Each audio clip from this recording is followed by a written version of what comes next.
इंग्लैंडबाट काठमाडौँको लागि केही दिनको लागि आउनुभएका नगेन्द्र राज नेम्बाङजीले केही दिन अगाडि मसँग इङ्ल्यान्डमा बस्दा उहाँले झेल्नुभएका समस्या अगाडि सार्नु भएको थियो र उहाँको जुन प्रश्न थियो या जिज्ञासा त्यो हामी सबैको लागि काम लाग्ने खालकै थियो। किनभने सबै मान्छेले कुनै न कुनै कालमा, कुनै न कुनै समयमा, कुनै न कुनै बेला त्यो समस्या सामना गरिरहेकै हुन्छ र त्यही समस्या त्यसैलाई लिएर म प्रकाश पार्दैछु। सबभन्दा रमाइलो पक्ष त जीवनको के हो भने जीवन हामीले बुझे जस्तो जटिल छैन। जीवन जति सरल कुरा केही पनि होइन। तर आँखामा जालो पर्यो भने दृश्य धमिलो हुन्छ, कानमा मैलो पस्यो भने स्वर मन्द हुन्छ। त्यस्तै जब ज्ञानमा पर्दा पर्छ, मनमा पर्दा पर्छ, त्यो बेला उसको लागि सबै कुरा धमिलो र अमिलो बन्दै जान्छ। त्यसकारण जीवन जस्तो छ त्यो पर्फेक्ट छ, त्यसलाई चलाइरहनै पर्दैन। किन भन्नाले परमात्माले या प्रकृति माताले तपाईलाई नापेर नै बनाएको हो जीवन। यो साइजको मान्छेलाई यो जीवनमा आँखा ठ्याक्कै ठाउँमा राखेर ल्याएको छ, तलमाथि कसैको छँदैछ। नाक पनि ठ्याक्कै ठाउँमा, बाई मिस्टेक यहाँ परेको भए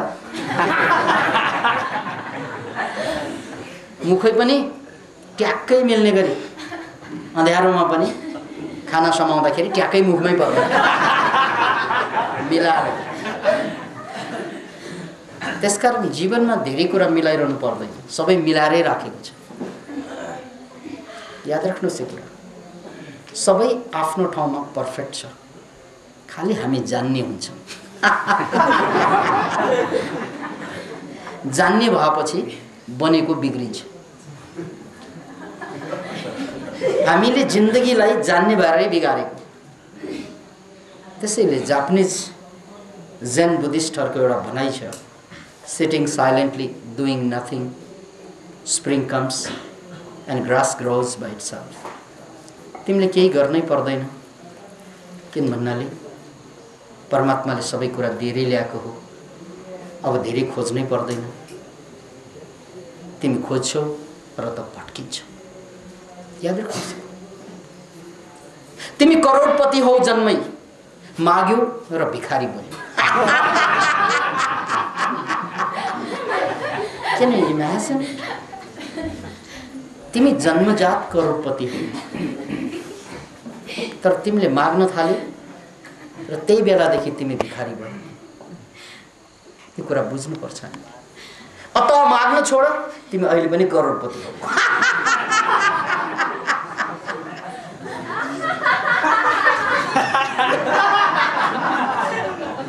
जिन्दगी जस्तो छ, द्याट इज ब्युटिफुल। याद राख्नुहोस् यो कुरा, तिमी जिन्दगीलाई सुधार गर्न खोज्छौ र त कुरूप बन्दै जान्छौ। जिन्दगी कुरूप तिम्रो त्यसकारण भएको होइन कि यो कुरूप छ, यसकारण कि यो जिन्दगीलाई तिमी सुधार्न खोज्दैछौ र हरेक तिम्रो प्रयास यसलाई कुरूप बनाउँदैछ।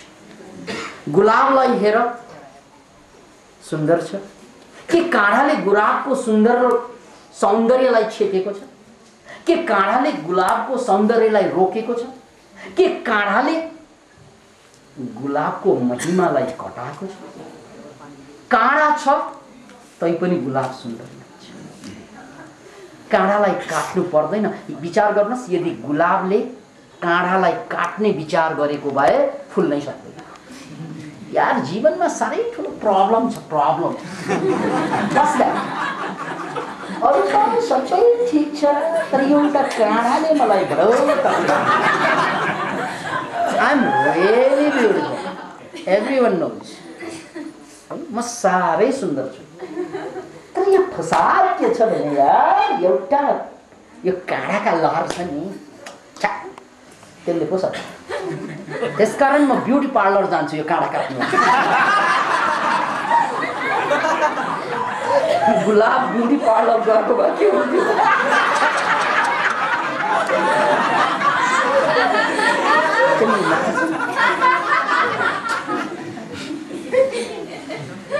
दुनियाँमा कुनै गुलाब ब्युटी पार्लर धाउँदैन, किनभने धायो कि सिद्धिन्छ। काँडा काट्नु पर्दैन। काँडा छ र त गुलाबको मूल्य अझै चर्किएको छ। त्यसैले मित्र, तपाईँ हाम्रो जीवनमा पनि पीडा छ, समस्या छ र त जिन्दगी सुन्दर अझै छ। याद राख्नुहोस्। त्यसकारण त्यो पीडालाई हटाउनु पर्दैन, किनकि गुलाबले काँडालाई हटाउँदैन। जुन दिनमा काँडा हट्छ गुलाब गुलाब रहँदैन। याद राख्नुहोस्, गुलाबलाई बचाउने काँडाले नै, गुलाबलाई जोगाउने काँडाले नै। जति बढी काँडा आए पनि काँडा त सेरोफेरोमा लाग्ने कुरा न हो, गुलाबै माथि त लाग्ने कुरा होइन। गुलाबको पंखुडी माथि त लाग्दैन, गुलाबको सौन्दर्य छेक्ने गरी त उम्रिँदैन काँडा। त्यस्तै तपाईको दुःख, तपाईको वेदना, तपाईको पीडा, तपाईको संस्कार, कन्फ्युजन, जसले तपाईलाई दुःख दिइरहेछ त्यो समस्या होइन। समस्या त यो हो कि हामी समस्याबाट बाहिर आउन चाहन्छौँ, यही हो हाम्रो समस्या। The real problem is we want to come out of the problem. And this is the real problem because you cannot come out of the problem. No one can come out of the problem. संसारमा कोही पनि समस्याबाट बाहिर निस्कन सक्दैन, ताकतै हुँदैन। जबसम्म बाँचिन्छ समस्या कायमै रहन्छ। बाँचुन्जेल कुनै न कुनै शारीरिक तकलिफ त मान्छेलाई हुन्छ नै, त्यसको एउटै मात्र औषधि छ, मर्नु। त्यसकारण संसारको सबभन्दा महान डाक्टर नोबेल पुरस्कार दिनु पर्यो भने यमराजलाई दिनुपर्छ। One who can cure all diseases.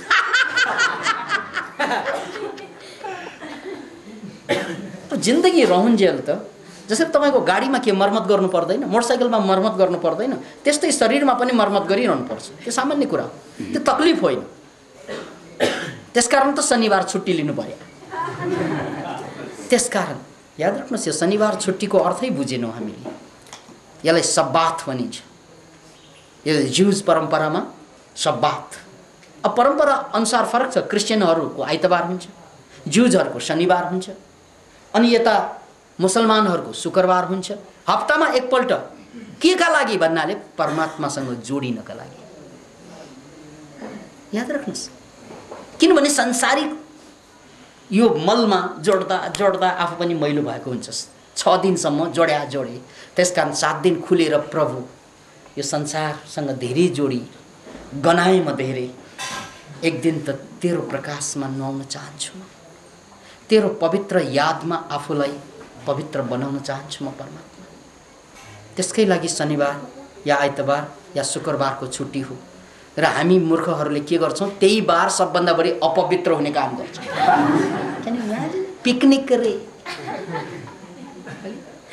प्रेयसीलाई भेट्ने नै त्यही दिन निकाल्छौँ हामी।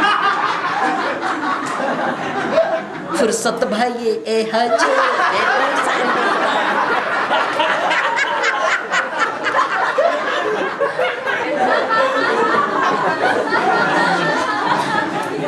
याद राख्नुहोस्, प्रेयसीलाई त 6 दिन भेट्ने त दिन छँदैछ नि। परमात्मालाई भेट्ने दिन हो शनिबार या बिदाको दिन। त्यसैले त्यसको नामै परेछ होली डे। होली मिन्स पवित्र। होली को अर्थ हो that which makes you whole. Whole भनेको के? कम्प्लिट. त्यसकारण यसको नाम होलिडे किन पर्यो त भन्नाले यो दिन तिम्रो अधुरो जिन्दगी, टुटी फुटेको जिन्दगी, टुटी फुटेको बाटोलाई जोड दिने काम गर्छ. यो दिन 6 दिन काम गर, किनकि कर्म तिम्रो बाह्य जिन्दगीको उन्नतिको लागि आवश्यकता हुन्छ. कर्म तिम्रो शारीरिक भौतिक प्रगतिको लागि आवश्यकता हुन्छ. तर एक दिन हप्तामा आत्मिक उन्नतिको लागि, हप्ताभरि गरेका पाप पखाल्नको लागि, हप्ताभरि जमेका मैलोलाई निखार्नको लागि, फेरि कुन्दन चन्दन जस्तै बन्नको लागि एक दिन परमात्माको यादमा बिर्स सबै कुरा. बस जोड त्यससँग. जोडिएको त छौँ नै, याद गर त्यसलाई. किन भन्नाले 6 दिन हामी व्यस्त रह्यौँ र व्यस्त भए बेलामा त्यसको याद आउँदैन. त्यसको याद त कष्ट भए बेलामा मात्रै आउँछ. परमात्माको याद व्यस्त भए बेलामा कसैलाई पनि आउँदैन, कष्ट भएपछि मात्र आउँछ. हे भगवान्, हे भगवान्, कष्ट नभइकन प्रेसीलाई याद गर्दा भन्छ? भन्दैन. प्रेसीलाई अथवा प्रेमीलाई भेटिरहँदा त उही नै परमात्मा जस्तो लाग्छ. मूर्ख कति हुन्छ.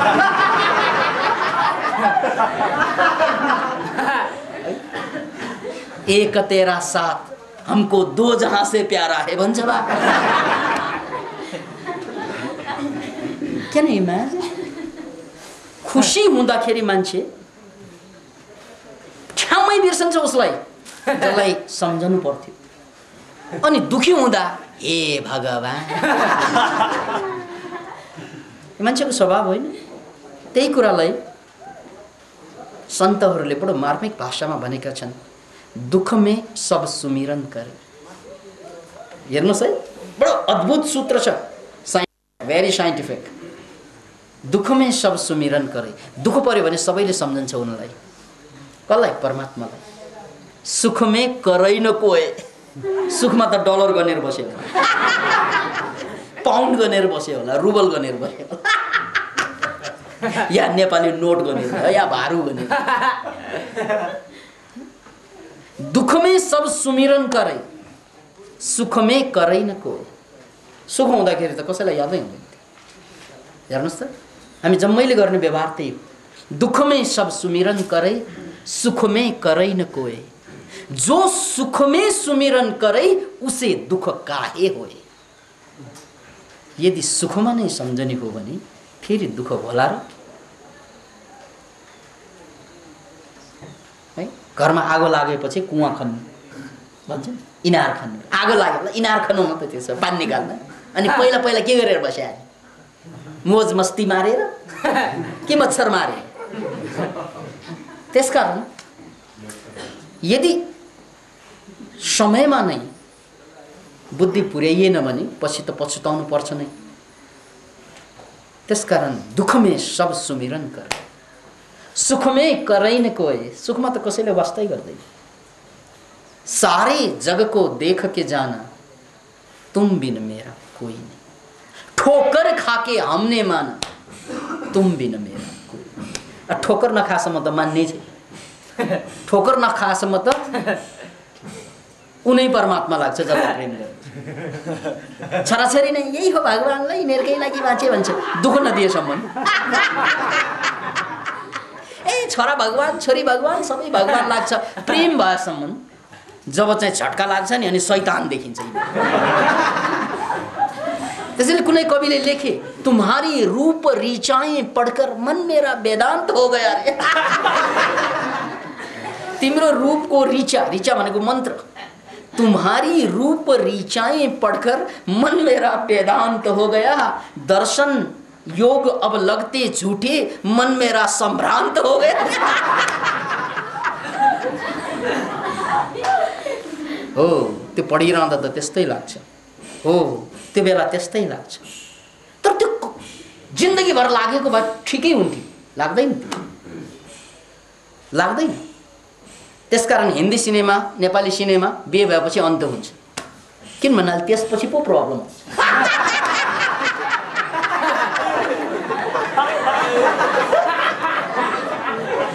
त्यहाँपछि त सिनेमा बनाउनै सकिँदैन, मिल्दैन क्या।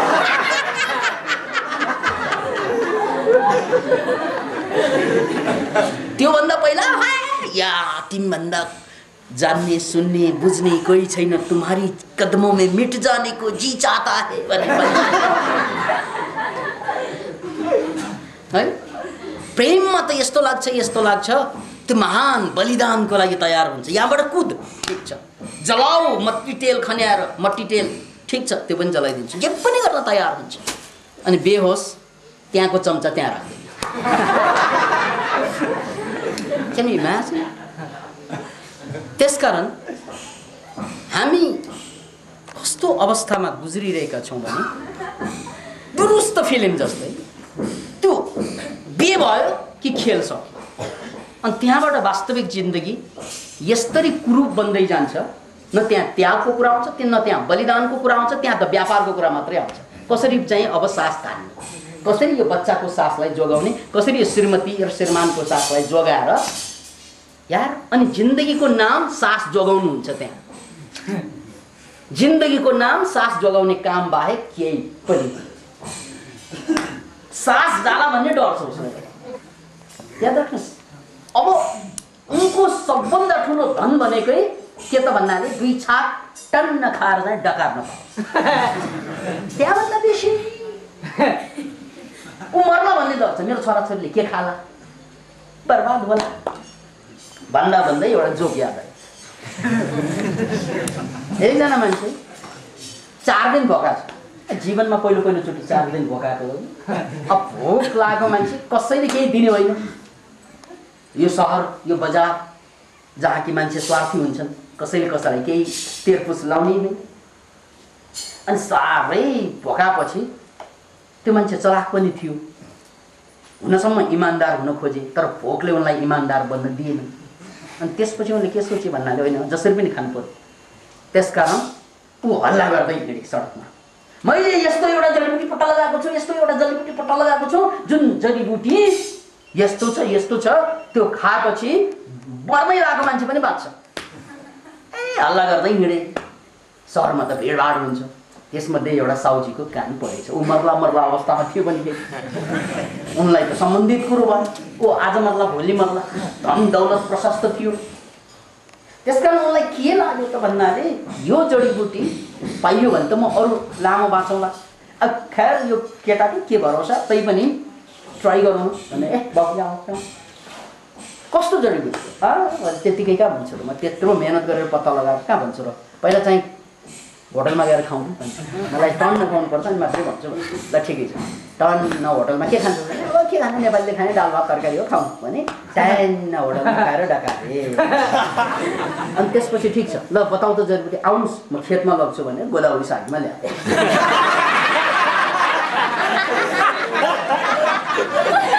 अनि गोदावरी साइडतिर त खेत त अझै प्रशस्तै बाँकी छ होइन।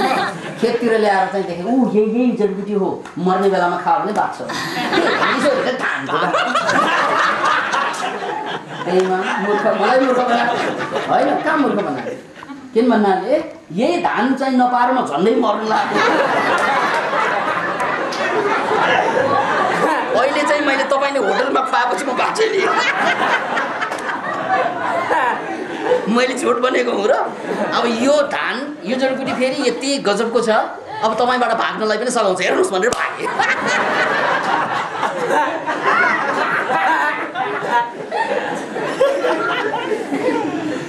Can you imagine? यही कथा जस्तै है। फेरि फर्कौँ त पुरानै ट्रेन्डमा। हामीले के भन्दै थियौँ भने होलिडेको कुरा गर्दै थियौँ कि नामै होली, त्यसले तपाईँलाई परमात्मासँग जोडिदिन्छ। त्यसकारण हप्तामा कम्तीमा एकपल्ट मनुष्य तिमीहरूले आफूलाई परमात्मासँग जोड्यौ भने यो बेकारको झमेला, बेकारको पीडा केही पनि रहँदैन। जस्तै तपाईँले यो 7 दिनसम्म ननुहाउनुस् है, गनाउँछ सर भन्नै पर्छ। 7 दिनै पर्दैन, काखी त चाहिँ अहिले भरि बेलुकै गनाउँछ, अहिले नुहाएको। त्यो त प्राकृतिक नियम हो, गनाउँछ। त्यसकारण तपाईँले यसलाई 6 दिनसम्म ननुहाएको भए पनि 7औं दिनमा नुहाउँदाखेरि कम्तीमा तपाईँको शरीरको मैल जान्छ। अनि प्रसङ्गवश म स्वास्थ्यसँग सम्बन्धित व्यक्ति भएको कारणले पनि एउटा कुरा पनि भनिदिनुपर्छ, कति मान्छेको त लुतो, नेपालीहरूको अझ तराईमा बस्ने व्यक्तिहरूको त त्यो एउटा सामान्य रोग हुन्छ, लुतो कन्याइरहेको हुन्छ। कन्याउनु पनि कन्याउनु नहुने ठाउँमा कन्याइरहेको।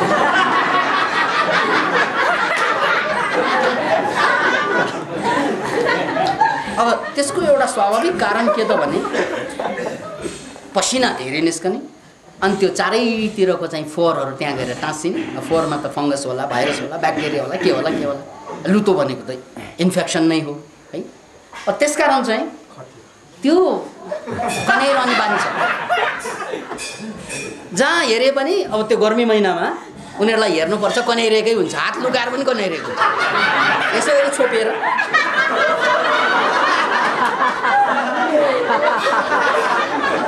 कति मान्छेले त एउटा हात चाहिँ गफ गर्दा एउटा मात्रै चलाउँछ।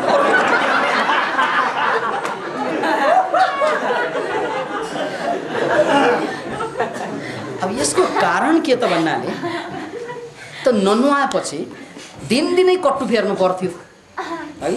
त्यो गर्मी महिनामा अझ जाडैमा पनि कट्टु त दिनदिनै फेर्नु पर्छ। कट्टु फेरिएन भने चाहिँ त्यहाँ लुतो लाग्छ। हेर्नुहोस् है, अब एउटा कट्टु दिनदिनै फेरेको भए अब नलगाएको भए पनि त हुन्थ्यो नि हजुर। नफेर्ने भए किन लगाउने फेरि?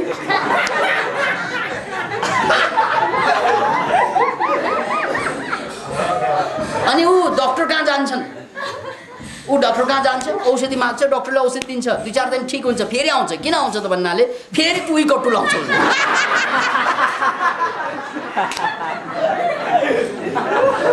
अनि डक्टरलाई गाली गर्छ, डक्टरको औषधिले केही काम गर्दैन। डक्टरको औषधिले काम नगरेको होइन, कट्टुले काम गरेको।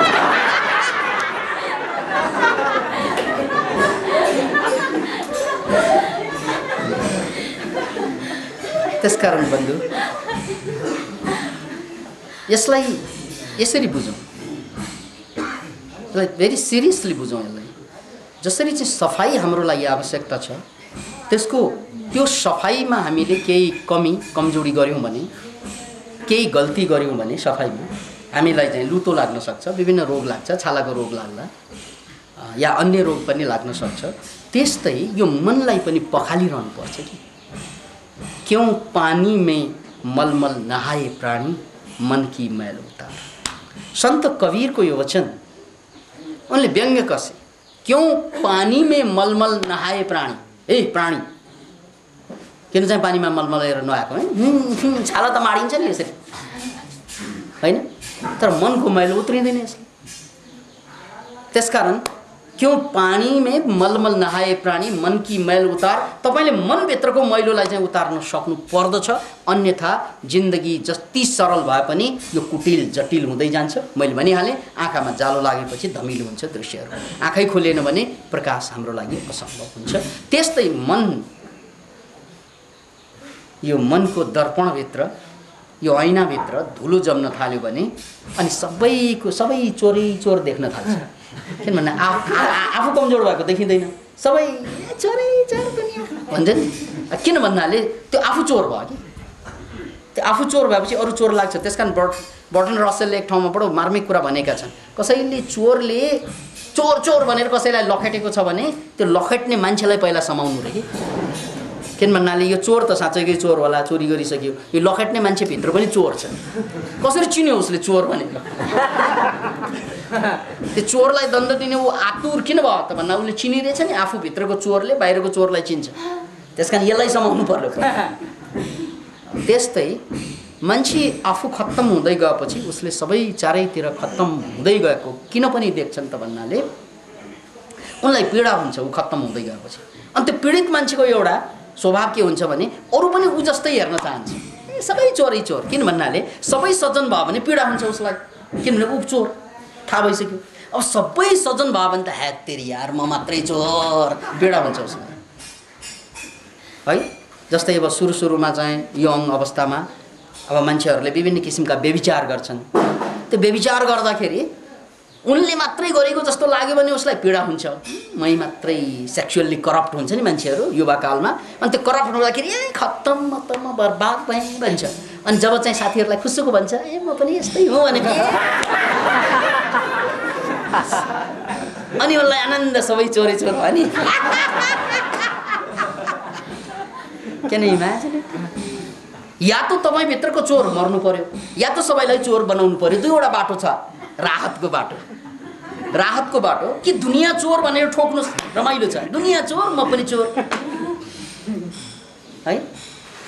क्या होंगे हम खराब, क्या होंगे हम खराब, दुनियाँ खराब के दुनियाँ नै खराब भएको ठाउँमा के खराब हुन्छ कि सबै खराबी भयो भने त म पनि खराब भन्ने त लाग्दैन नि, सबै म जस्तै हो। त्यसकारण यहाँ हामीले बुझ्नै पर्ने कुरो के त भन्नाले जब हामी भित्रबाट पवित्र हुँदैनौँ तब हामी अरूलाई पनि अपवित्र हुन उक्साउँछौँ। किन भन्नाले उनीहरू अपवित्र भएपछि मात्रै आफूलाई राहत हुन्छ।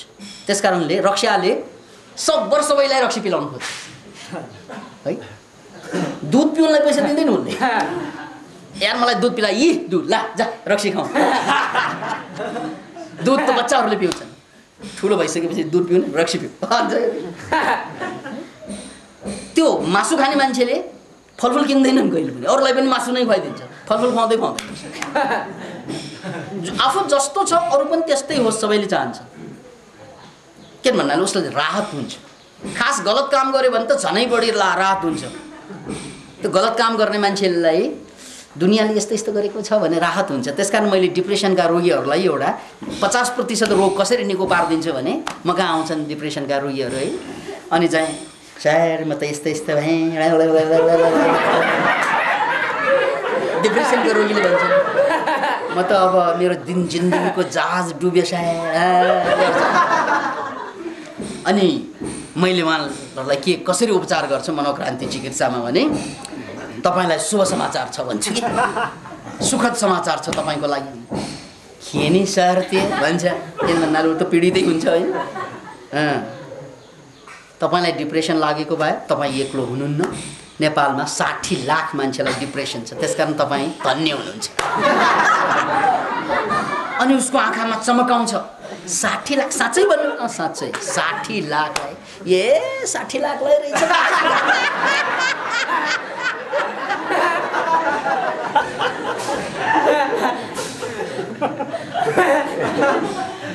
बेस्याहरूलाई पनि त्यही हुन्छ। ओ अरू बेस्याहरू जति सङ्ख्या पेपरमा आउँछ नि पर्सेन्टेज बुझेपछि ए ठिकै छ, म पनि पर्सेन्टेजमै आएको मान्छे हो नि। त्यसैले यो संसारमा सबैले आफ्नो पाराको अपराध आफ्नै किसिमबाट कि त त्यसबाट पूर्णतया मुक्त हुनु पर्यो कि त बचाउन खोज्नु पर्यो। यो जम्मै मनलाई मैल बनाउने कुरा हो।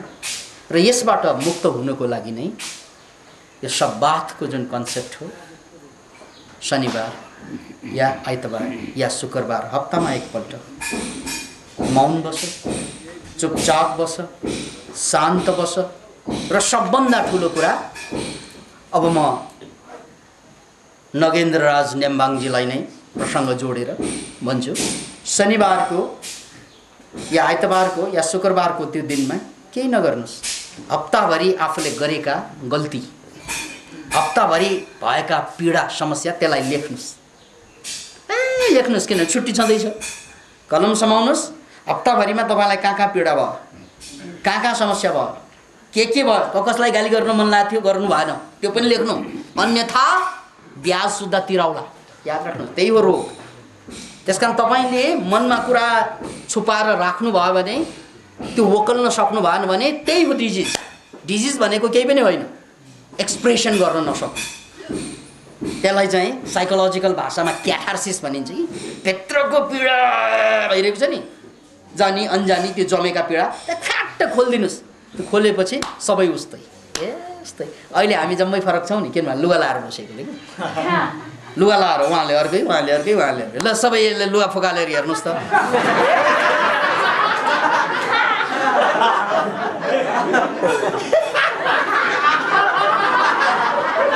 सबै उस्तै रहेछ।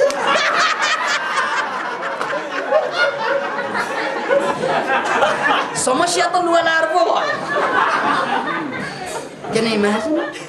अनि दुनियाँमा मान्छेले भएको लुगा कसले लाउँछ फेरि? पुतलीले लाएको देख्नु भएको छ, चराले लाएको देख्नु भएको छ, बुझेन?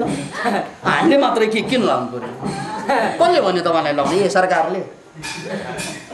ए तपाईँको इच्छाले नै लगाएको हो नि। कम्तीमा चाहिँ के बुझ्नुपर्छ त भन्नाले मान्छेले आफ्नै इच्छाले नै लगाएको हो। किन भन्नाले सरकार पनि त मान्छे हो नि, होइन? भोलि गएर चाहिँ सरकारले नै पास गरिदिएला जसलाई नाङ्गै बस्नु मन लाग्छ बसै हुन्छ भन्यो भने त नबस्नु मिल्यो नि। त्यसकारण त्यो इच्छा नै हो मान्छेको, हामी जम्मैको इच्छा। अब मैले यहाँ नाङ्गै बस्नुपर्छ भन्ने बहस गरेको होइन फेरि। किन भन्नाले चाहिँ यस्ता कुराहरू आवश्यक छैन अहिले। यहाँ यति मात्रै बुझ्ने कि यो लुगा फुकालेपछि हामी जम्मै जसरी नाङ्गो हुन्छौँ नि, अनि हामी जम्मै समान जस्तो अलमोस्ट। अझ डेफ्टमा जानुहोस्, लुगा अब छाला पनि फुकाल्नुहोस्, त्यहाँबाट रगत निस्कन्छ। छालामा त कम्तीमा तपाईँ कोही पहेँलो कोही के हो कलर चाहिँ छुट्टिन्छ कि पहेँलो हुन्छ, कालो कालो हुन्छ है। तर रगतमा वी अल आर सिमिलर। त्यहाँ पनि सेम त भन्न मिल्दैन क्या, किन भन्दा ब्लड ग्रुप बाँकी छ है, ब्लड ग्रुपले फरक पार्ला। अब त्यसबाट पनि पर रगतभित्रको पनि न्युट्रोन प्रोटोन इलेक्ट्रोनमा जानुहोस्, सबै एउटै। हेर्नुहोस् है, हामी जति गहिराइमा जान्छौँ नि हामी जम्मै एउटै हुन्छौँ, अनि जति सतहमा आउँछौँ नि हामी एकदम फरक, झन्झन फरक हुन्छ। त्यसकारण हाम्रो यो सतही दृष्टिकोणले हामी जम्मैलाई छुट्याइदियो, यो अलग यो अलग यो अलग। तर सूक्ष्म दृष्टिकोणबाट जाने हो भने हामी सबै एउटै हो, सबै एनर्जी हौँ विज्ञानको भाषामा, सबै ब्रह्म हो, ईश्वर हो अध्यात्मको भाषामा। भाषा फरकको कुरा भयो। त्यसकारण तपाईँलाई रोग लाग्नुको कारण मैले अघि पनि कोट्याइहालेँ, खोल्नु, दिल खोल्नु। त्यो दिल खोल्नु सक्नु भएन भने अनि के हुन्छ त भन्नाले त्यही उकुस मुकुस बन्छ, त्यही पीडा हुन्छ। जसरी शरीरभित्र गएका अन्नहरू भित्र गएर कुहिन सक्छ, फर्मेन्टेड हुन सक्छ, विकार बन्छ, त्यसलाई फाल्न सकेन भने रोग बन्छ। नेचुरोप्याथीमा एउटा नारा छ, युनि डिजिज युनि केयर, एउटै रोग एउटै उपचार। अनि यो किन त ल्यारिन्जाइटिस फ्यारेन्जाइटिस भने थुप्रै रोग छ नि मेडिकल भाषामा। यो रोग होइन, यो रोगको लक्षणको नाम हो अरे के। ल्यारिन्जाइटिस फ्यारेन्जाइटिस भन्ने ए घाँटीको रोग, घाँटीमा रोगको लक्षण हो, घाँटीमा रोग अड्केछ। अनि यो मुटुमा आयो भने, मुटु दुखिरहेछ भने अथवा हार्ट डिजिज भएको छ भने हार्टमा आएर चाहिँ विकार जमेछ। आर्थराइटिस केही होइन, विकार आएर जमेछ। यो लक्षण हो, रोगको नाम होइन। रोग त एउटै छ। के रोग त भन्नाले रेजिड्यू, शरीरमा विकार जम्छ त्यो रोग, विकार फुस्कन्छ त्यो स्वास्थ्य। त्यसकारण डिजिज भन्ने चाहिँ शब्द पनि त्यस छ, डिस इज रे कि। डिस भनेको नहुनु, इज भनेको सन्चो। सन्चो भएन भने बेसन्चो हुन्छ होइन। कार भएन भने बेकार हुन्छ नि मान्छे। कार भएन भने के हुन्छ? बेकार। बे माने नहुनु। त्यस्तै तपाईँलाई यो डिजिज जुन चाहिँ लागेको छ, यो डिजिज भनेको शरीरमा विकार लागेको, त्यो विकारलाई फाले पुग्छ। त्यसैले नेचुरोप्याथीले एउटा उपाय के अपनायो त भन्नाले फास्टिङ। 40 दिनसम्म 45 दिनसम्म, अब कुनै कुनै केसमा 2 महिना पनि फास्टिङ गराइन्छ, केही नखाइकन खालि पानी मात्रै पिउने। अनि त्यसो गर्दाखेरि के हुन्छ त शरीरमा जमेका आइटिस फाइटिस जुन रोगहरू छन् नि विभिन्न ठाउँमा जमेका, जम्मै बिस्तारै शरीरले चाहिँ फाल्दै जान्छ। किनभने पानी त पिइरहेकै हुन्छ, प्रशस्त पानी पिइरहेको हुन्छ, पिसाबबाट, पसिनाबाट, खकारबाट, फुकारबाट सबै जान्छ।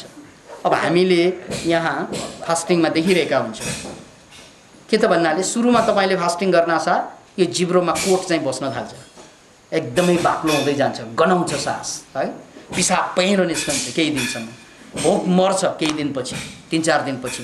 अनि बिस्तारै चाहिँ त्यो 7 दिनपछि त बिल्कुलै भोक लाग्दैन। अनि 20-25 दिनपछिबाट फेरि सास चाहिँ गन्ध चाहिँ बन्द हुन्छ, पिसाब क्लिन हुन्छ। अनि सबभन्दा चाहिँ रमाइलो कुरा त्यो जिब्रोमा आएको कोट छैन, क्लिन हुन्छ अनि फेरि भोक फर्किन्छ। हेर्नुहोस् है, 4-5 दिनसम्म मरेतुल्य भोक लाग्छ, त्यस कारण 4-5 दिनसम्म पनि गाह्रो हुन्छ, त्यसपछिबाट भोकको फिलिङै हुँदैन अनि फेरि फर्क्यो। अब तपाईँको साइकल कम्प्लिट भयो, शरीर शुद्ध भयो भनेर कसरी बुझाउँछ त भन्नाले जिब्रोमा एकदम सेता सेता सेता दागहरू आउँछ, एनिमल लिएर चाहिँ पेट साफ गर्दा काला काला गोटा गोटा निस्कन्छ, वर्षौँ वर्ष खाएको होला त्यो है, निस्कन नसकेका यहाँ चाहिँ आन्द्रामा त्यो प्लेगको रूपमा चाहिँ रहन्छ, जसको कारणले गर्दा तपाईँलाई न्युट्रिसनलाई चाहिँ खानाको चाहिँ खुराकलाई चाहिँ तान्नै दिँदैन। कतिले चाहिँ क्याल्सियम खान्छ तर क्याल्सियमलाई एब्सर्बै गर्न सक्दैन है, थपेको हुन्छ नि भिटामिन खान्छ एब्सर्बै गर्न सक्दैन, जति खाए पनि हुन्छ लाग्दैन जिउमा भन्छ नि। हो किन त भन्नाले अनि हामीहरू चलन छ अरूको आँखा लागेको होइन दिशा लागेको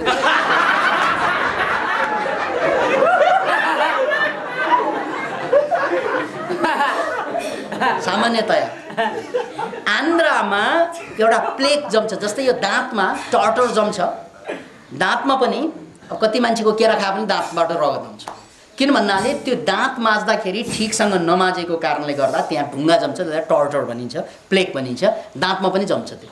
अनि त्यो बेलामा तपाईँले केरा खाए पनि स्याउ खाए पनि त्यसबाट रगत निस्कन्छ, किन त भन्नाले तपाईँको त्यो गिजाहरू खुकुलो भइसकेको छ, फुत्कन लागेको छ। त्यसकारण तपाईँले बुझ्नुपर्ने कुरा के त भन्नाले जसरी दाँतमा टर्टर बसेपछि दाँत हेल्दी हुँदैन, त्यस्तै आन्द्रामा पनि चाहिँ प्लेग बस्छ, यानी कालो परत बस्छ, त्यो गोटाकै रूपमा बसेको हुन्छ। अनि 15 दिन 16 दिनसम्म नखाएको हुन्छ उपवासमा, एनिमा पास गरिन्छ, एनिमाबाट त्यो दिशाको गोटा चाहिँ 15 दिनमा पनि कालो गोटा निकालेको हुन्छ। क्यान यु इमेजिन 20 दिनमा पनि कल्पनै गर्न सकिँदैन। मैले नखाएको 15 दिन भयो तर यो दिशा मोरा कहाँबाट निस्क्यो त भन्नाले अब सामान्य दिशा निस्कँदैन, पहेँलो निस्कँदैन है, हिजो अस्ति त सुन जस्तै निस्कन्थ्यो पहेँलो, अबबाट कस्तो निस्कन्छ त भन्नाले कोइला जस्तै, कोइला खानीको कोइला जस्तै निस्कन्छ। त्यो कोइला निस्किएपछि बल्ल लास्टमा चाहिँ शरीरमा हिरा बाँकी रहन्छ, भन्नाको मतलब स्वास्थ्य। त्यही हो नेचुरोप्याथीको प्रणाली कि शरीरलाई चाहिँ शुद्ध गर्ने तरिका, एउटा तरिका है। अनि भरको कुरालाई बाहिर निकाल्नु पर्यो तपाईले।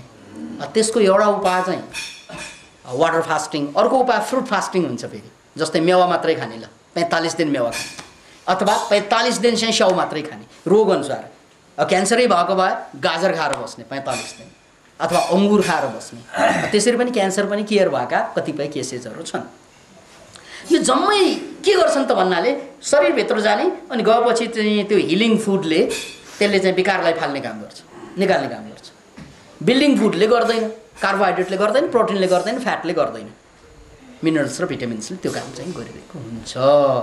त्यस्तै हामीले आफ्नो मनभित्र पनि, यो त शरीरको तनको कुरा गरेँ मैले, मनमा पनि त्यही हो। अब मनमा त भिटामिन खाएर निस्कँदैन थियो, त्यसको लागि चाहिँ के गर्नु पर्यो त भन्नाले ओखल्नु पर्यो। हप्तामा 1 दिन चाहिँ तपाईँले एकदम त्यो सार्नु पर्यो। मैले यो गल्ती गरेँ, यो भयो यस्ता कुरा त्यसलाई लेख्ने अनि त्यसलाई जलाइदिने, त्यसलाई राइटिङ थेरापी भनिन्छ मोडर्न साइकोलोजीमा। पीडा नराख्नु मनमा कुरा। बाउलाई गाली गर्नु पर्यो भने अगाडि गर्नु भएन, बाउ पछाडि आएर लेख्छु म, ठिकै छ, तर नसुनाउनु, नराख्नु त्यो रेकर्डमा, जलाइदिनु। That is writing therapy. होइन तपाईँले हप्तामा शनिबार पनि फुर्सद पाउनु भएन भने दिनको 20 मिनट बिहान लेख्दा पनि हुन्छ, त्यो अर्को पाटो भयो। यदि त्यसो गरिएन भने के हुन्छ त भन्नाले त्यही पीडाको कारणले गर्दा मान्छे जहिले पनि साइकोलोजिकल्ली टेन्स्ड हुन्छ, जहिले पनि टेन्सनमा चाहिँ बाँचिरहेको हुन्छ। अब यहाँनिर एउटा यो कुरालाई बुझाउनको लागि जोकको प्रयोग गर्दैछु म। एउटा कथा हो। एकजना मान्छे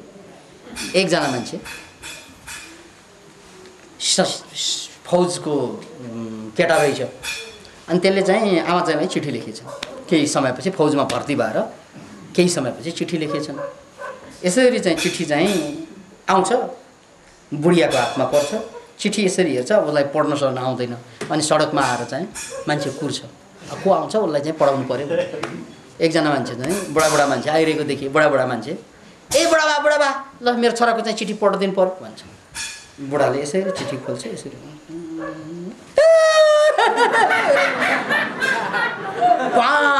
क्वा रुन थाल्छ बुढाबाबा। फेरि चिठी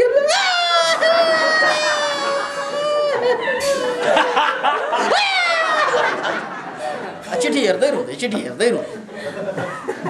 त्यसपछि त बुढी आमा पनि डाको छोडेर किन भन्नाले अब छोरा भर्खर चाहिँ सेनामा यस्तो माओवादी समस्या भइरहेको बेला सेनामा गएको छोरा चिठी त आयो खत्तम भयो।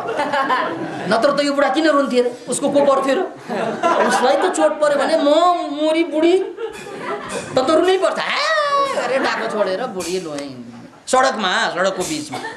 त्यत्तिकैमा अब एकजना फेरीवाला त्यो केरा बेच्न आउने मधेसी पनि थियो त्यहाँ केरा अङ्गुर बेच्न आउने ए केरा भन्दै आउँदै थियो।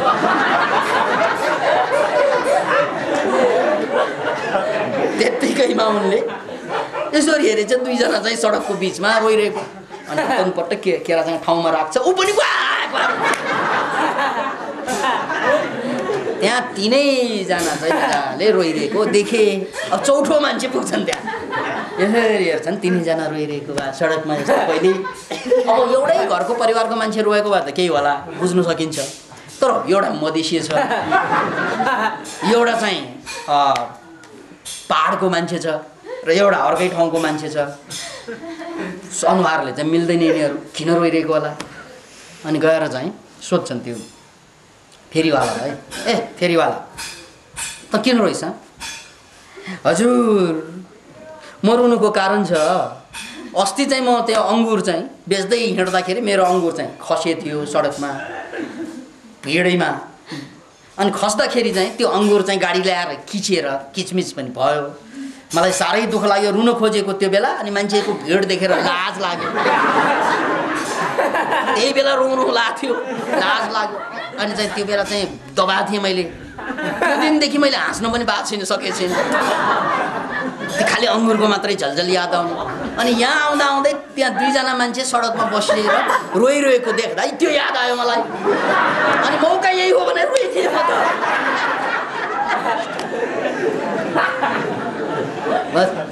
भन्छन् बा ओहो कुरो चाहिँ यसो पो रहेछ। अनि गएर चाहिँ बुढियालाई सोध्छन् बुढियाले चाहिँ बताउँछन् मेरो त छोराको चिठी यो बुढालाई चाहिँ पढ्न दिएको त्यसले चाहिँ चिठी ठिकसँग चाहिँ पढेछ कि छैन मलाई थाहा भएन तर क्वाँ चाहिँ चिठी पढ्दै रोएको देख्दा पक्कै मेरो छोरा मऱ्यो होला भनेर मैले रोएको भन्छन्। अनि त्यसलाई सोध्छन् होइन अनि तपाईँले किन रुनु भएको थियो तपाईँको कोही न कोही तै पनि रुने भन्छन्। ले म रुनुको कारण चाहिँ त्यो चिठी पढेर हो र सानै उमेरदेखि चाहिँ पढ्न नसकेर चिठी नै पढ्न नजानेर पो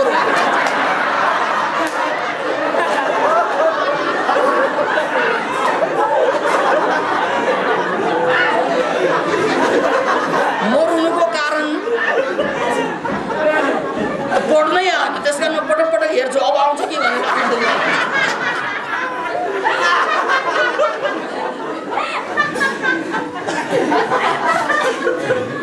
यसोसले हामीले विचारलाई यदि चाहिँ दबायो भने त्यही चाहिँ फेरीवाला जस्तै हुन्छ।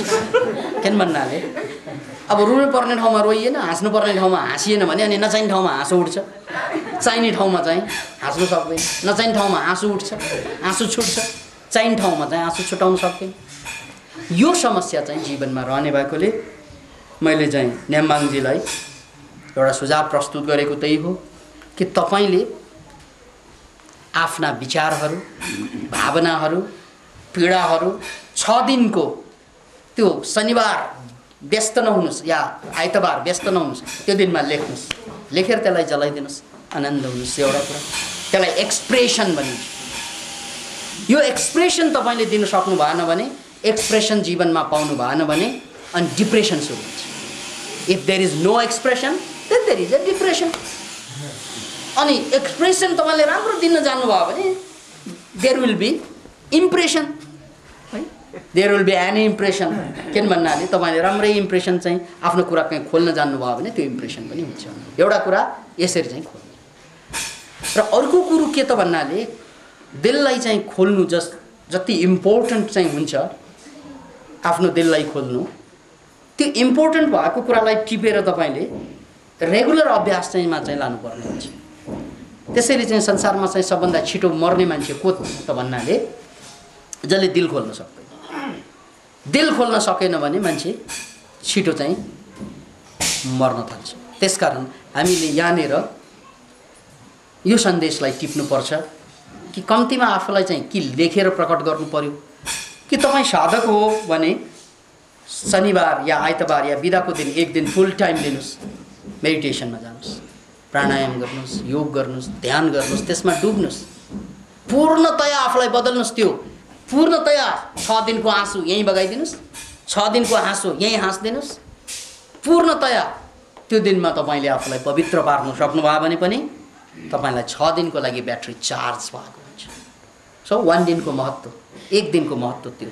त्यस कारण त्यो सब्बात या चाहिँ शुक्रबारको मस्जिदमा गएर मुसलमानहरूले प्रार्थना गर्न जानु या चाहिँ यो आइतबार गएर चाहिँ चर्चमा जानुको एउटा चाहिँ कारण त्यो हो कि ब्याट्रीलाई चार्ज गर्ने चाहिँ तरिका हो।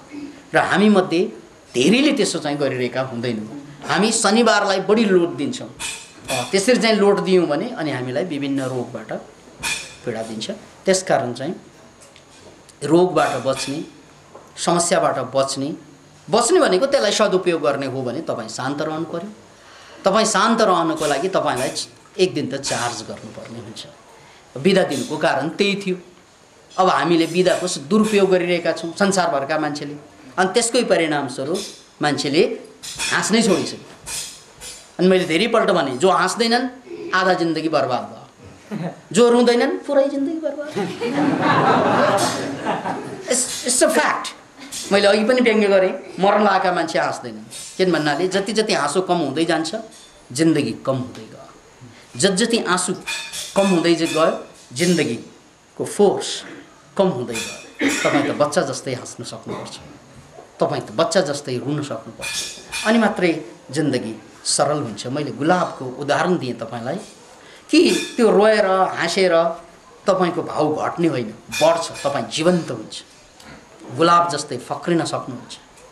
त्यसकारण चाहिँ गुलाबलाई साक्षी मानेर पनि जीवनमा मैले अपराध गरेको होला, जीवनमा पाप गरेको होला, के गरेको होला, ठिक छ, केही छैन, त्यसको बावजुद पनि तपाईँ गुलाब हुनु पर्यो। अब काँडै काँडा मात्रै भयो भने त्यसको अर्थ हुँदैन। त्यसकारण चाहिँ त्यो काँडा जीवनमा धेरै फलेको छ भने बधाई छ, अब गुलाब फलाउनुहोस्। आधा काम त भयो नि जहाँबाट भयो पनि होइन। तपाईँको जीवनमा चाहिँ गुलाबै गुलाब भयो भने राम्रै भयो, बधाई छ। गुलाब छ भने काँडा खोज्नु पर्यो, काँडा छ भने गुलाब खोज्नु पर्यो। किन भन्नाले गुलाब र काँडा चाहिँ सँगसँगै चाहिँ जाने कुरा भएकोले जिन्दगीमा यो नेगेटिभ र पोजिटिभ पार्टलाई जोड्नु, that is the art of living. अब यसलाई तपाईँ नौलो कुरा चाहिँ ठान्नै पर्दैन, यो हजारौँ वर्ष अगाडिदेखि थियो। इन याङ भन्ने कन्सेप्ट छ चिनिया दर्शनमा। तपाईँले इन याङको तस्बिर देख्नु भएको पनि होला। यस्तो गोलो हुन्छ, यसरी माछा जस्तो घुमेको हुन्छ, एउटा कालो र अर्को चाहिँ सेतो, त्यो ठ्याक्कै जोडिएको हुन्छ इन याङ, यसरी जोडिएको हुन्छ इन याङ, अनि बिचबिचमा पाल हुन्छ। त्यो भनेको के त भन्नाले जिन्दगी कालो र सेतोको ब्यालेन्स हो। अनि कालोभित्र सेतो हुन्छ फेरि, जस्तै कि सेतोभित्र पनि कालो हुन्छ। त्यसकारण जिन्दगीमा त्यो कालो पक्ष रह्यो भनेर पीडित हुनु पर्दैन। किन भन्नाले कालोभित्र पनि सेतो खोज्नु सक्नुपर्छ, र सेतो पक्ष जिन्दगीमा छ भने फुर्किनु पर्दैन, त्यहाँ पनि कालो पक्ष हुन्छ। त्यसकारण इन याङ फिलोसफी, यो चिनिया दर्शन एउटा अद्भुत दर्शन हो लाओ त्सुको। किन भन्नाले उनले जिन्दगीलाई हामीले जस्तो तलदेखि माथिसम्म पवित्रता खोजेनन्। उनले जिन्दगीलाई कस्तो खोजे त भन्नाले ब्यालेन्स खोजे। लाइफ इज ब्यालेन्स, नेगेटिभ र पोजिटिभको ब्यालेन्स हो, तर ट्याक्कै ब्यालेन्स हुनुपर्छ। त्यो ब्यालेन्स भइदियो भने तपाईँलाई न रोग लाग्छ न पीडा हुन्छ। पीडै आउँदाखेरि पनि त्यो क्षणिक हुन्छ। अहिले पीडा छ, एकछिनमा पीडा चाहिँ हुँदैन। त्यसैले एकचोटि मैले भन्ने गरेछु, मान्छे मर्यो भने पीडित हुने कि नहुने? हुने। कति अब 2 मिनट हुने कि 3 मिनट हुने कि घडी हेरेर ठिक छ ल सक्यो। Can you do that?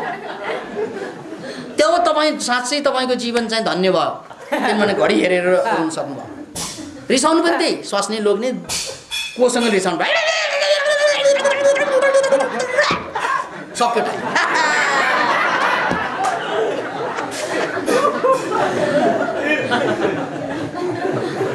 त्यसकारण तपाईँलाई घडी दिएको त्यसैको लागि पनि त हो नि। टाइम लिएर रार्नु गर्नुहोस्, 1 मिनट रिसाउने, दोस्रो मिनटमा हँसाउने, अथवा त्यो पनि गर्न सकिन्छ।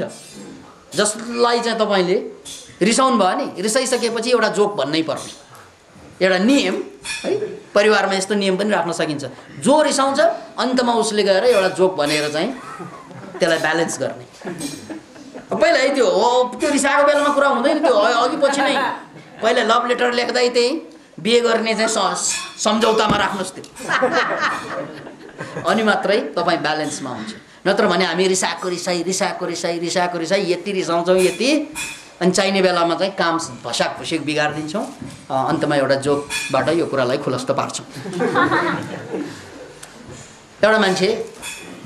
एउटा मान्छेसँग रिसाएको रहेछ भनेको मतलब श्रीमतीसँग, बोलचालै बन्द। भोलि उसलाई चाहिँ रसिया जानु थियो, अब प्लेन छुट्छ चाहिँ 5 बजे रे, त्यसकारण चाहिँ ऊ 3 बजे उठेर चाहिँ एयरपोर्ट पुग्नु पर्यो है, इन्टरनेसनल उडान 2 घन्टा अगाडि त पुग्नै पर्छ। त्यसकारण अब श्रीमतीलाई भनौँ बोलचाल बन्द भएको महिनौ भइसक्यो, नभनौँ आफू उठ्न सक्ने होइन, फेरि के गरौँ त भन्नाले गएर चाहिँ बोलिदिउँ, लोग्नेको अहङ्कार न हो, इज्जत जाला, लोग्नेलाई डर छ, जोइटिङ रे होला, डर छ, गर्ने के त भन्नाले एउटा अब पढे लेखेकै हो, लेखेँ एउटा चिट लेखेर एउटा कापीमा के लेखेँ त भन्नाले, हे मोरी भोलि बिहान मलाई 3 बजे उठाइदिए, म रसिया जान्छु भन्छन् बा। अनि चाहिँ बेलुका चाहिँ खाना खाँदाखेरि डिनर टेबलमा टक्क राखिदिन्छन्। अब डिनर टेबलमा त श्रीमतीले हेर्छन् नै, त्यो त पक्का पक्की। अनि श्रीमतीले यसरी उठाएर हेरिन् पनि, मुसुक हाँसिन्, ठिकै छ। अनि भोलि बिहान चाहिँ बेलुका नै सारा चाहिँ सामान लगेज मिलाएर सुत्न गएछन्, उठ्दा त 7 बजिसक्यो थियो, प्लेन त कहिल्यै उडिन्छ। अनि त रिसाएर चाहिँ स्वास्नीलाई गाली गर्छु भनेर किचनतिर हुर्रिएर गए। यसरी हेर्छ त्यहाँ एउटा चिट थियो, 3 बजे उठ।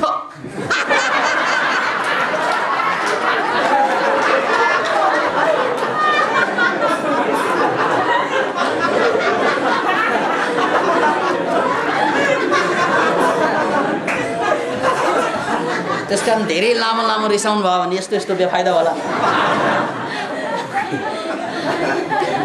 न मिलता गम तो बर्बादी की अफसाने कहाँ जाए, अगर दुनिया चमन होती तो बिराने कहाँ जाए। यदि दुनियाँ जम्मै चमन भनेको फुलबारी नै भएको भए बिरान कहाँ जाने, सबै राम्रो भएको भए त्यो राम्रो भनेर थाहा कसरी पाउनु नि। त्यसकारण नराम्रो पनि राम्रोको लागि चाहिन्छ। अब रगतको ब्यालेन्सको कुरा गर्ने हो भने 80% चाहिँ अल्कलाई भनेको मतलब मिनरल साल्ट, अनि 20% चाहिँ एसिड। अब एसिड र अल्कलाई त नेगेटिभ पोजिटिभ भन्नु मिल्छ, हेर्नुहोस् है, एउटा नेगेटिभ एउटा पोजिटिभ, तर त्यसको ब्यालेन्स इज लाइफ, यताउता चाहिँ पार्नु। त्यसकारण हामीले जिन्दगीलाई एउटा ब्यालेन्सको रूपमा बुझेर अगाडि बढ्ने हो भने म अब टुङ्गो लाउँछु अहिलेको कुरालाई। Life is beautiful as it is, तपाईँले केही करेक्सन गर्नु पर्दैन लाइफलाई, किन भन्नाले परमात्माले सबै कुरा पर्फेक्ट दिएर ल्याएको हो हामीलाई। हामीले यो करेक्सन गर्ने जीवनमा जुन खोज्छौँ नि, त्यही करेक्सन गर्ने खोजकै कारणले गर्दा जिन्दगी बोझ बन्छ। केही पनि करेक्सन गर्नु पर्दैन, लाइफ जस्तो छ त्यस्तै राम्रो। अब यति भन्दा तपाईँले एउटा कुरा के बुझ्नुहुन्न भने त्यसो भए प्रगति कसरी गर्ने त भन्ने कुरा होला। प्रगति भनेको लाइफ होइन, जीवन र जगत दुईवटा हुन्छ नि। जीवनको कुरा होइन प्रगति भनेको, त्यो त जगतको कुरा हो, संसारको कुरा हो, यो पर्सनल लाइफको कुरा होइन, त्यो त चाहिँ पब्लिक लाइफको कुरा हो। तपाईँको प्रगति भनेको तपाईँले बिल्डिङ कसरी बनाउने या तपाईँले चाहिँ प्रगति कसरी गर्ने जीवनमा भन्ने यदि तपाईँको त्यो खोज छ भने त्यो जिन्दगीको बाहिरको पाठ, ठिक छ। त्यसमा तपाईँले केही न केही त गरिरहेकै हुन्छ, किन भन्नाले एजुकेसन हामीले त्यसैको लागि पाएको, हाम्रो नागरिक समाज त्यसैको लागि बनेको, हाम्रो राजनीति त्यसैको लागि बनेको। त्यसकारण संसार कसरी बनाउनुपर्छ त्यो त हामीलाई थाहा नै छ, बनाइरहेकै पनि छौँ। त्यो ठुलो कुरा होइन, त्यो आफ्नो ठाउँमा छ। त्यहाँ प्रगति चाहिँ तपाईँले रोक्नु पर्दैन, त्यहाँ गर्दै जाने हो। तर त्यो प्रगतिमा अल्झिएर आफूभित्र जुन शान्ति प्रेम मुक्ति हामी जुन पाइरहेका छैनौँ नि, त्यही प्रगतिमा अल्झिएर मात्र हामी एकाङ्गी भयौँ, मानव बिल्डिङ बनाउनु, मानव घर बनाउनु, मानव चाहिँ संसारमा उपलब्धि धेरै धेरै पाउनु नै जिन्दगीलाई धन्य पार्नु जस्तो हामीलाई जुन लाग्यो त्यो गलत हो। त्यसकारण ल 6 दिन दुनियाँको लागि, 1 दिन मेरो लागि, त्यो ब्यालेन्स तपाईँले खोज्नै पर्छ। पुनः एकपल्ट 6 दिन दुनियाँको लागि, 1 दिन मेरो लागि, बस त्यसरी तपाईँले चाहिँ ब्यालेन्स खोज्नुभयो भने 1 दिन म आफूभित्र अन्तर्यात्रा गरौँला, प्रगति गरौँला, तर 6 दिन म संसार बनाउँला। भएन त ब्यालेन्स? अहिले त जम्मै गोलमाल। 6 दिन त फुसुक्कै भौतिकवादी, भोगवादी, अझ भौतिकवादी पनि होइन भोगवादी बन्छौँ। 7औं दिनमा महाभोगी बन्छौँ। 6 दिनसम्म त मासु भात खाएको खाइयो मराले, 7औं दिनमा पिकनिक गएर ढार्छ, भकुर छ फेरि त्यहाँ।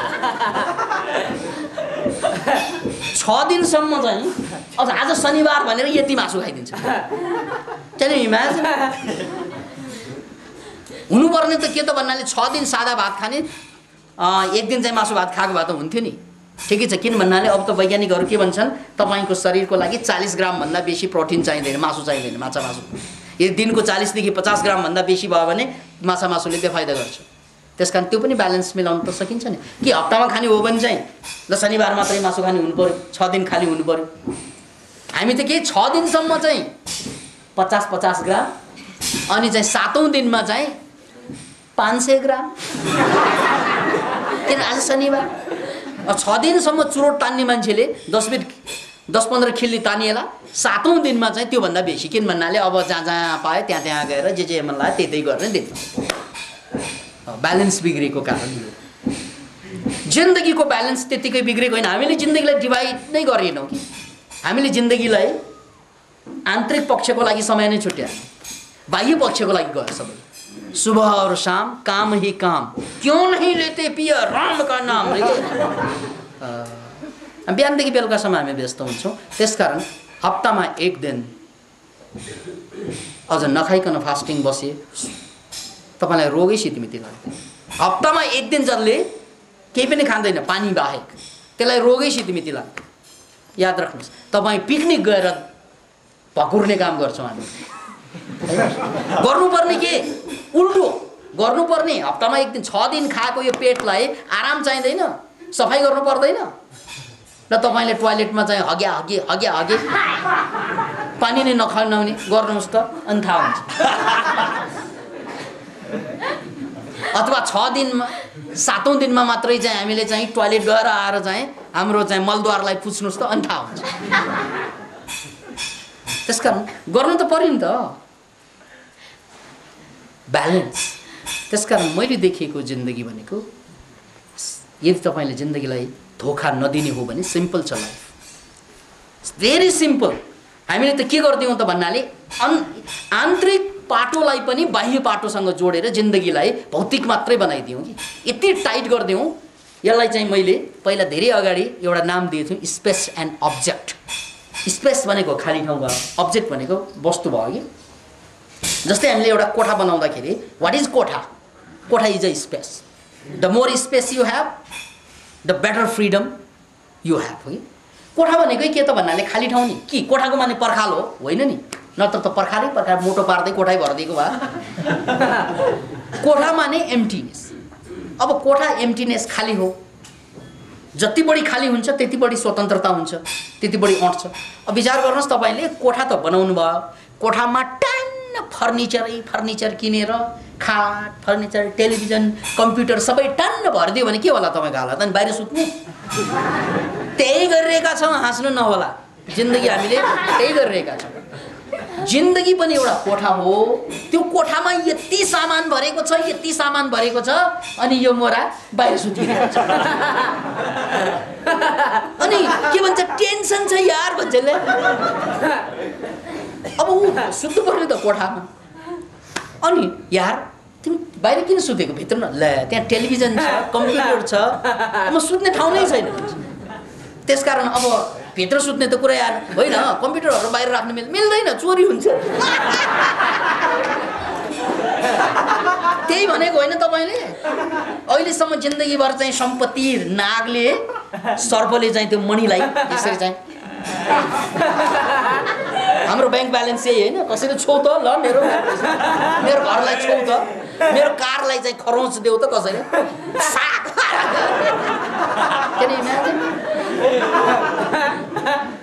हामीले देखेको यही होइन त मान्छे जति भए पनि पुग्दैन उसलाई किन पुग्दैन त भन्नाले ऊ सुत्ने त बाहिर नि अनि ऊ के भन्छ भन्नाले होइन मेरो कोठामा के पुगेन होला र म दुखी छु भन्छ सोध्छ अब मेरो कोठामा के अभाव छ कम्प्युटर पेन्टियम 5 चाहियो 4 त आइसक्यो त्यही हो कि त्यो पनि किनेर ल्याइन्छ खुसानी आफूबाट सम्पत्ति यति कि तपाईँ हिरा मोती जवाहरातले चाहिँ तपाईँको कोठा भरि भराउँछ त्यसमा शङ्कै छैन तर तपाईँ कहाँ सुतिरहनु भएको छ बाहिर that's why there is a problem किन भन्नाले तपाईँले त्यो कोठा बनाउनु भएको हो त्यहाँ केही फर्निचर चाहिन्छ केही सम्पत्ति चाहिन्छ र केही चाहिँ स्वतन्त्र ठाउँ चाहिन्छ स्पेस चाहिन्छ देन अनि त्यसको इन्टरेक्सन हो जिन्दगी त्यसको इन्टरेक्सन हो कोठा अहिले त हामीले यस्तो स्पेस टाइट गरिदियौँ स्पेसै छैन त्यहाँ only there are objects no space त्यही हो पीडा मान्छेको त्यसकारण यदि तपाईँ चाहिँ बुद्धिमान हुने हो भने आधा फर्निचर फालिदिनुहोस् कोठा तपाईँले जे जति कब्जा गरेर बस्नु भएको छ नि जिन्दगीमा आधा फालिदिनुहोस् आधाको कामै छैन 2 श्रीमती छ भने एउटा फालिदिनुहोस्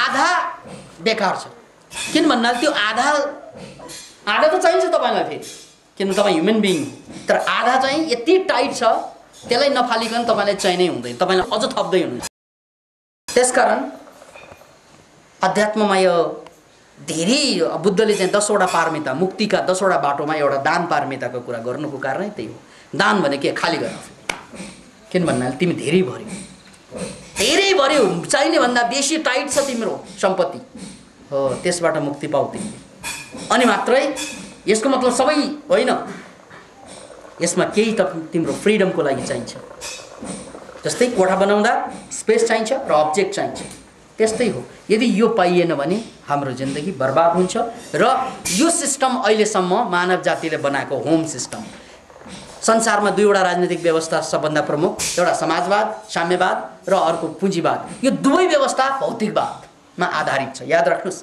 अहिलेसम्म संसारको दुर्भाग्य नै के त भन्नाले चाहे चाहिँ समाजवादी व्यवस्था हुन् या चाहिँ पुँजीवादी व्यवस्था हुन् दुवै भौतिकवादी हुन् दुवैलाई अध्यात्मसँग लिनु दिनु छैन त्यसकारण संसारमा मान्छेले जतिसुकै प्रगति गरे पनि दुर्गति भोग्नुको कारण त्यो हो त्यसैले हामीले के देख्यौँ त भन्नाले यो मानव जातिको यो सम्पूर्ण पीडाको कारण नै एउटा कारण ठम्याउनुहोस् है प्रब्लम आइडेन्टिफाई गर्नुहोस् त्यो तपाईँको परिवारको स्वरूप हो संरचना हो the biggest problem with humanity भनेकै के त भन्नाले हाम्रो परिवारको संरचना परिवार भनेको के हो मैले धेरैपल्ट भने परिवार नामै परिवार त्यहाँ परि पनि हुन्छ वार पनि हुन्छ परि जस्ती श्रीमती अनि वार अब कति होला हो समस्या है त्यसकारण यो परिवारको संरचना नै त्यस्तै मैले धेरैपल्ट चाहिँ भनेको कुरा मैले फेरि दोहोऱ्याउँछु कि परिवारको संरचना मानव जातिको सबभन्दा ठुलो दुर्भाग्यपूर्ण छ किन भन्नाले त्यो परिवारभित्र तपाईँ कहीँ खस्कनु भयो बर्बाद भयो भने सबभन्दा पहिला उठाउने कोही होइन परिवारै हुन्छ परिवार भनेको त्यति काम लाग्ने फेरि काम त लाग्ने नै यिनीहरू तर तपाईँलाई चाहिँ उठ्न नदिने पनि कोही छ भने यो दुनियाँमा तपाईँ उठ्न खोज्दा पहिलोचोटि रोक्ने नै परिवार